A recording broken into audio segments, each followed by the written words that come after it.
Douglas Bickford. It's the 26th of August 2021 at 7:52 a.m. here in Klamath Falls, Oregon, which is my hometown.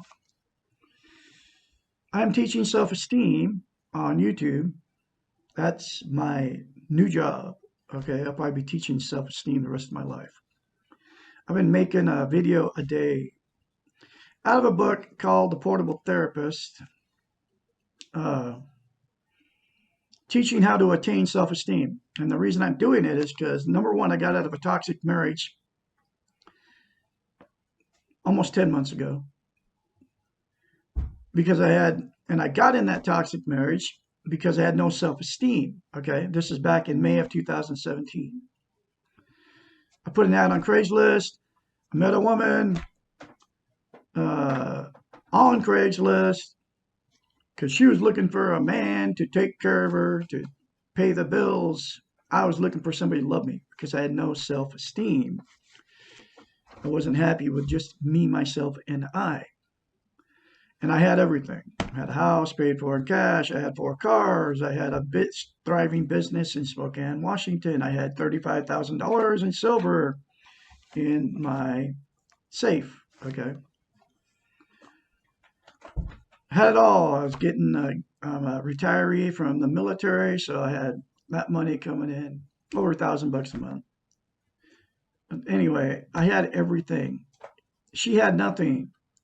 She was living in a house with her mom and dad, not responsible for any of the bills at 56, and old car, a bunch of huge animals that her mom and dad were taking care of. She was never responsible for the house payment, which was like $800 a month, all the utilities. She was working McDonald's, no job, not, making barely anything, part-time, minimum wage, right? When I met her. Been married, never would tell me how many times she was married after I met her. But my whole point is, I put an ad on Craigslist. I had no self-esteem. And that's why I put an ad on Craigslist. And that's why I married this woman, but without even knowing her after 3 weeks, because I had no self-esteem. Self-esteem is also known as self-love, self-worth, self-confidence. That's how you feel about yourself. I had none because I was sexually molested as a child by my evil father, along with 4 sisters, 1 brother. I'm the youngest. Okay. So we get ourselves in messes because without self-esteem, self-love, self-confidence, self-worth, you cannot love and you cannot be loved. That's the way it is. You have to love yourself first. We're being taught just the opposite, be it YouTube, be it television, be it Facebook, that you can jump right in there. You have to love somebody before you ever love yourself, and it doesn't work that way. I have the cure.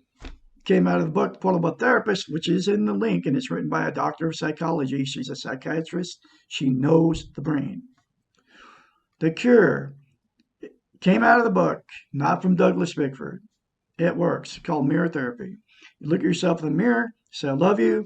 You say, I love my inner child. And this information is all in the book, what an inner child is, how you nurture it, because we all have this inner child, but it's all in the book. You have to read it. I'm going through this book chapter at a time. I'm going to keep going through this book because absolutely nobody's teaching that how easy it is to attain self-esteem. I got little cats running around here messing with my computer now. I rescued a litter of 9 kittens, and I'm going to keep them all. I all got appointments, 14th, 15th, and 16th of September to get fixed. I got their vaccinations. I got them getting them, deworming them. 9 little kittens. They were the very abusive, no self-esteem people that just kept having. They have all kinds of animals, and they live out some land out there in Beatty, Sprague River, Oregon, and they don't have the money to take care of them correctly, but they have all these animals, just like I was in that relationship with that woman I was married to. Toxic relationship. She anyway, she had all these animals, but anyway, the simple, and you won't. And the reason I got out of that relationship was because she was going to kill my cat, one of my cats. This is Black Boy. He's been the one. He's been scratching me.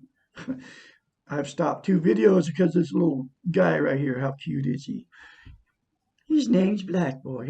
Are you cute? Now you gotta go and leave me alone. I love you. He's one of the kittens. Anyway, I had to leave on the 2nd of November because she threatened to kill my cat. Because my cat scratched her mother, and his name's Bullseye, in the face. But for however it happened, he did scratch her in the face, but she lied about how it happened. She said he jumped up off the floor and attacked her. And then my wife got on the bandwagon and says, I'll kill him. And then, you won't resent me, will you, if I get rid of your cat? No kidding, I will. And yeah, that was my only time I could say no to her. She was a narcissist, codependent. Her mother was the bully, narcissist that moved in with us. I was the person, my personality disorder, I couldn't say no to her. That was the only time I ever said no to her. When she said she didn't get rid of my cat, declaw him, throw him out the barn, she would have killed my cat, okay, like she did 2 others. And that was the only time I said no to her.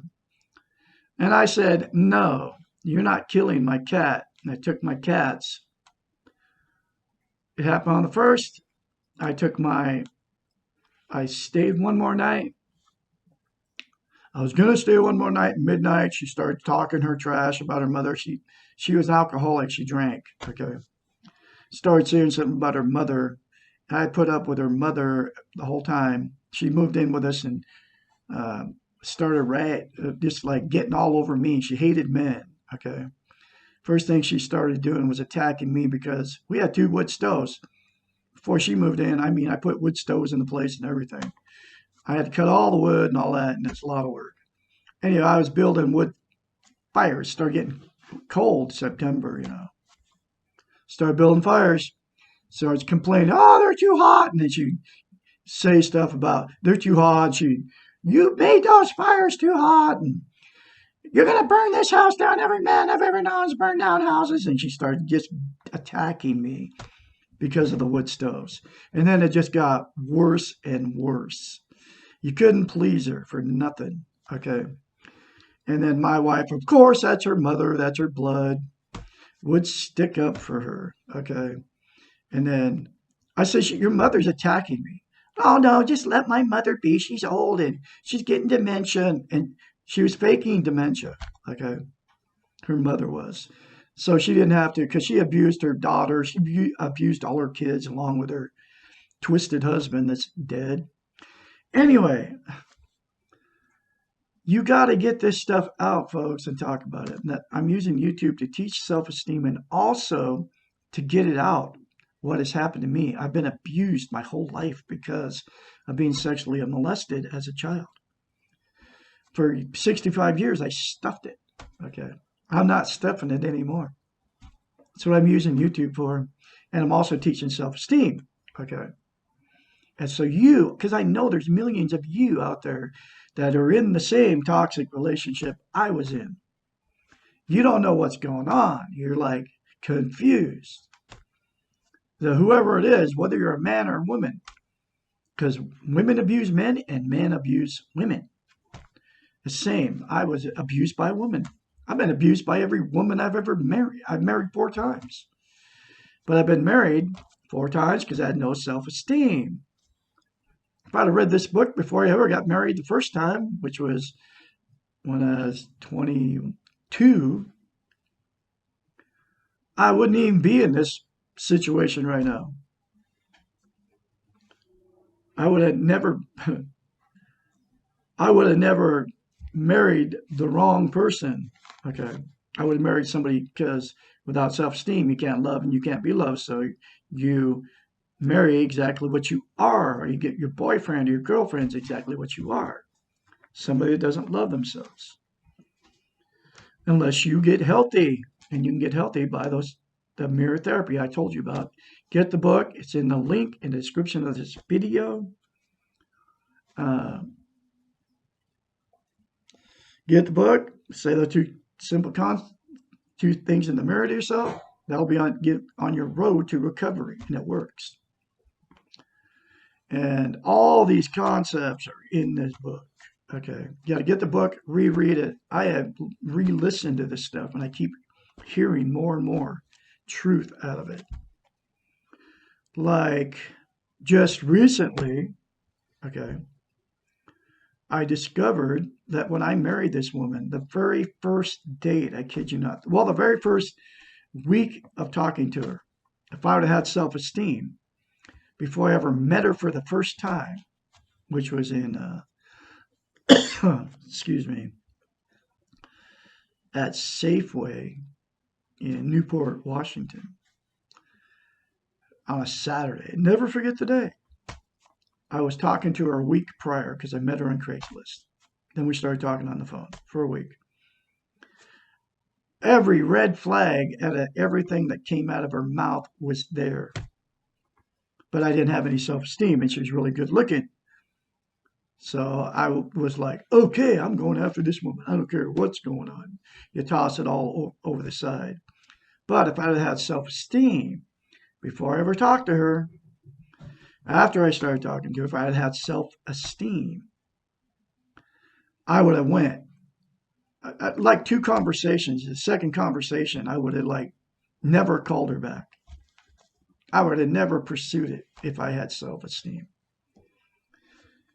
But no, she said all this stuff to me, but she was talking trash about her whole family, her friends. She was saying all this bad stuff about everybody. I mean, I'm talking about her cousins, her daughter, she only had one, uh, her dad, her mother, her brother, she had 2 brothers, 1 sister. She was talking all this trash for a solid week, how they deserted her and they did all this stuff to her. And she was going to move to New Zealand, sell all her animals, and just disappear, she said. And then 2 months, 3 months into even 2 months into the freaking marriage, after I married her after 3 weeks, I like knew I had made a huge mistake because all that it's called dysfunction, and she's in a big dysfunctional family.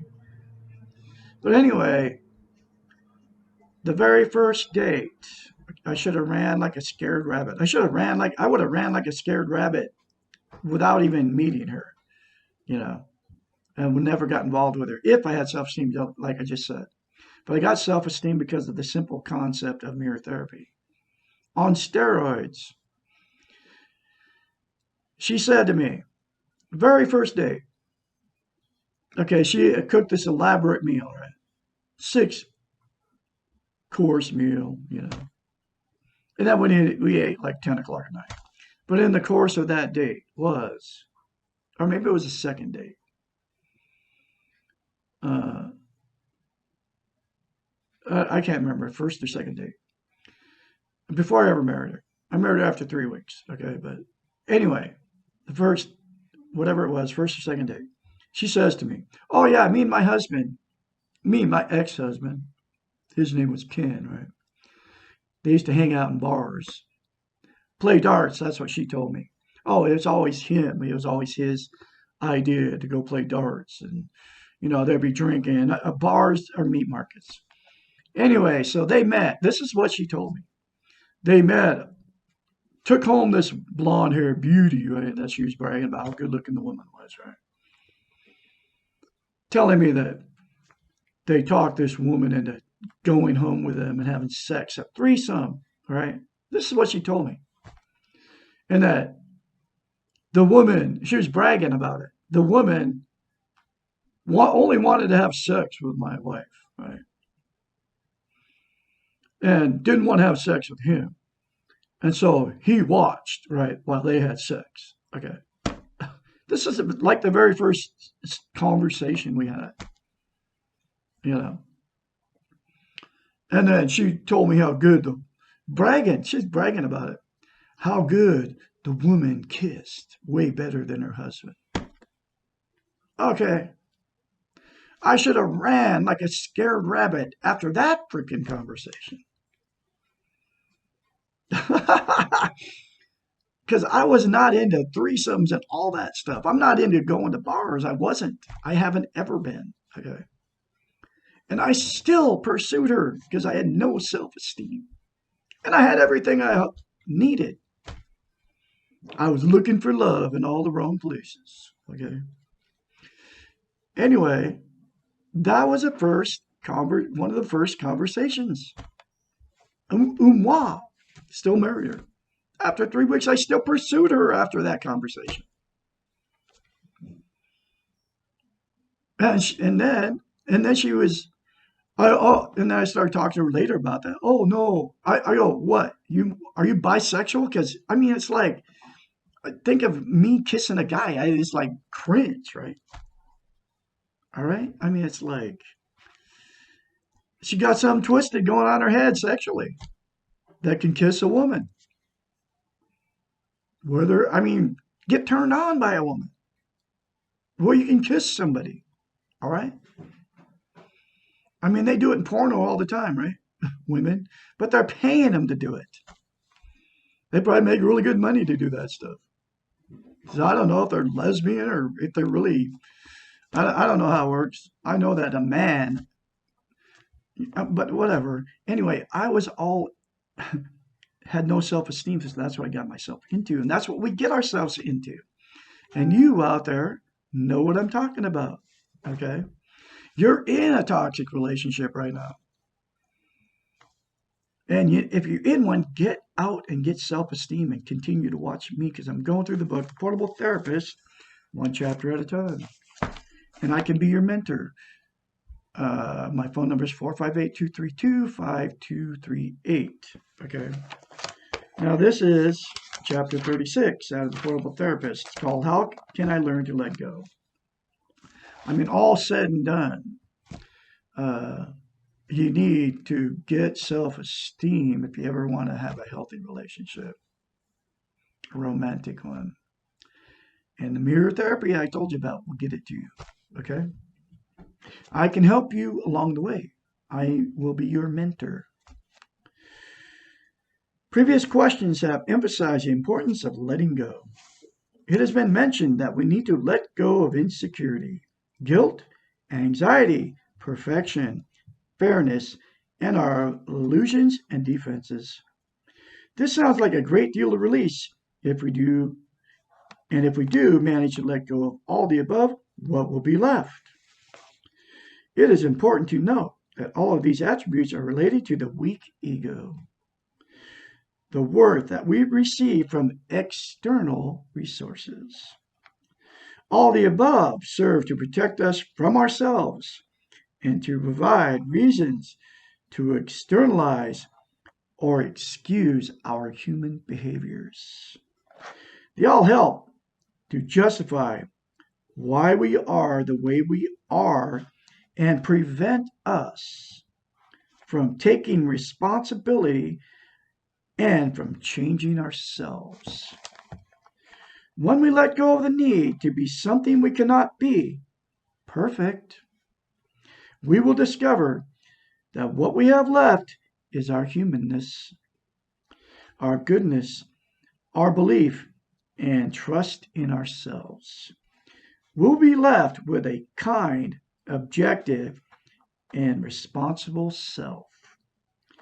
We'll be left also with the realization that we make mistakes, feel pain, and often do not know why. What is wrong with that? Question mark. The best way to learn to let go of anything is lovingly. Do not hate or fight what you are trying to let go of. Rather, honor all of it and realize that all these things, your past, your guilt, your defenses, and illusions, brought you to this place where you are right now. All these things made you what you are, and all of them worked for you because you survived. Think of all these things as tools, albeit faulty tools, but tools nonetheless because they got you here. And now you need new tools, better tools to get you where you want to be. Respect the old tools before you throw them away, but let them go. It is always much easier to let go of something that we have outgrown than it is to let go of something we hate or are angry with. And I am letting go in love to all the bad that happened to me, all the way up to this point in my life. I say it daily. I let go in love, just like this book says. So I can't hate because it doesn't do any good to hate her, my last marriage. It affects me to hate her. It keeps me from going forward and moving forward. And I'm letting go in love. That's why I'm letting go in love to her and all her family. And I'm getting it out, talking about all this stuff. That's what we need to do. And I can help you. I can be your mentor. I can encourage you along the way. When we hate something and try to get rid of it, it tends to become sticky and cling to us. When we lovingly let go and see the value we are getting rid of, it tends to slide away more easily.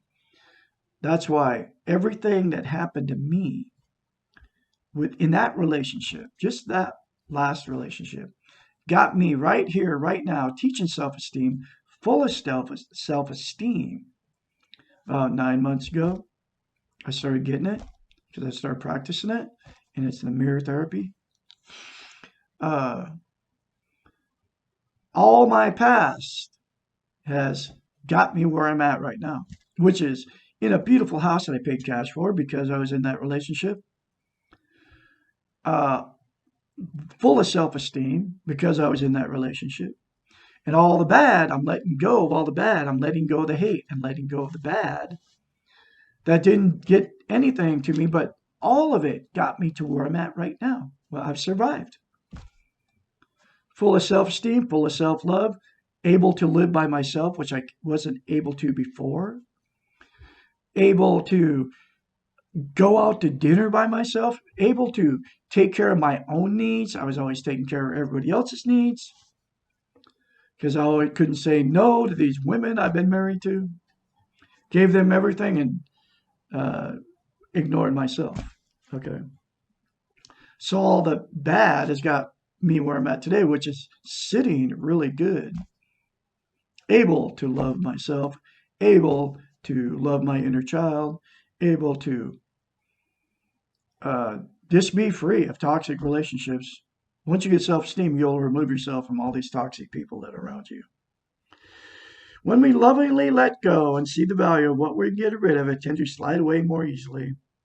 A good example of this is a relationship that you have outgrown, which I outgrew her. Okay. If you can focus on the good things in the relationship and what you learn from it, the leaving is easier and you tend to feel okay about yourself. But if you can only focus on the hatred and the negativity, the relationship still exerts power over you and you're not free and not feeling okay about yourself. I love myself. I love Douglas A. Bickford. I'm still struggling with the pain of all the pain that she put me through. Okay. But that will dissipate over time and it'll go away. It's still there. There are times when I just like, oh, I can't believe it. And It hurts. It's still very painful. Like last night. And then I come to the realization what, the conversation about her sleeping with a woman or having sex with a woman in front of her husband. That was very painful. I didn't come to that realization until about 3 days ago. This stuff just keeps coming, and then that's more pain. But I have to accept that pain and not deny it and not mask it. Honor all the things you want to let go of. Look at each of them and remember how they worked for you. Appreciate them for getting you here. Tell yourself that now you are strong enough and responsible to yourself. You no longer need what you once needed, and I don't need her. I never needed her. I don't need her now. I'll never be in another toxic relationship. I don't need anybody to tell me they love me. I love myself. I'm telling myself I love myself. And that makes me, because I never was like that before. And that whole thing got me, like I said, where I'm at right now. All development means letting go, moving on. And I am moving on totally. When we need a crutch, it's nice to have one handy. When we no longer need it, we can gently and lovingly put it away. And I put away many crutches in the last 10 months. The more self-esteem you develop, the more crutches you will put away. The crutch only becomes an impediment when you no longer need it. Letting go is a process. It takes time. It is an easier process when done with love. That's why I'm letting go in love to all these people that have abused me. And there's been a lot of it. But I've done the same thing to people. And here he is again, scratching me. Come here, buddy. I love you, buddy. It's just like I rescued all the damn. And he's getting big now. He was a little tiny guy when I first got him. Weren't you? I love you, buddy. Okay, gotta go. Anyway, I can be your mentor. I'll tell you my phone number one more time, 458-232-5238. I can help you. I will help you. I don't want nothing from you. There's nobody, absolutely nobody doing what I do on the internet. For nothing. I'm donating my time to make the video. I just want to help everybody out there. That's it. And then you can have a healthy life. And you'll be happy. Anyway, I'll have more later for you. Y'all have a great day out there on this Thursday, the 26th of August, 2021. Good things are coming to you if you do the mirror therapy and don't tell anybody you're doing it, because then they will discourage you and then you won't do it. I refuse to be around discouraging people. You don't have to be around. That's your choice to not be around discouraging people. Only hang around people that are, encouraging you to love yourself and to take care of yourself. Okay. Anyway, I'll have more later for you. All have a great day out there.